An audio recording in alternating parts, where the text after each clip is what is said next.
এটা 500 মাটন আছে, নুন হলুদ তেল দিয়ে আমার মাখানো আছে।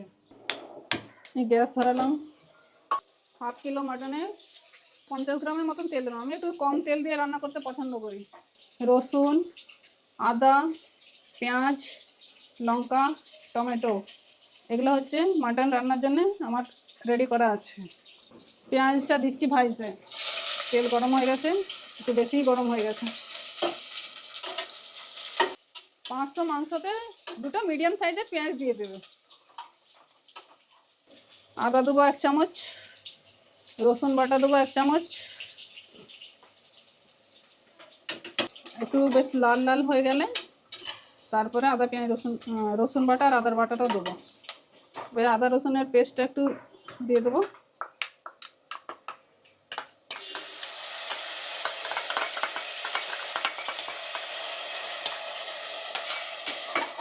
এটা একটু কষা হয়ে গেলে তারপর টমেটোটা দেবো।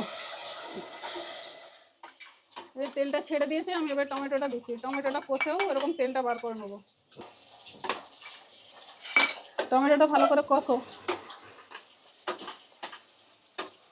একটু নুন দিই, তাহলে টমেটোগুলো তাড়াতাড়ি গলে যাবে।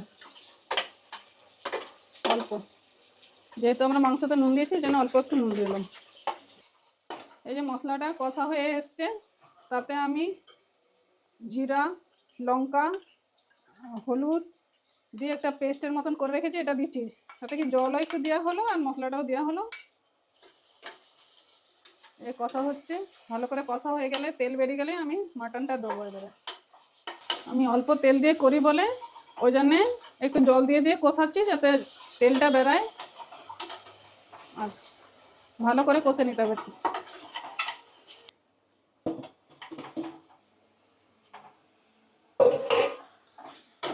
মাটনটা দিয়ে ভালো করে নেড়ে চেড়ে কষতে দেবে ভালো করে, যতক্ষণ না তেল বেরোচ্ছে।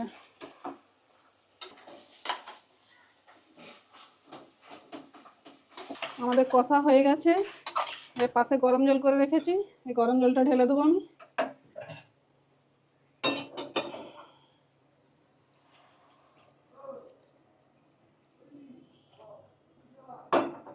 ঝোলটা নিজের ইচ্ছা মতো ঢালবে।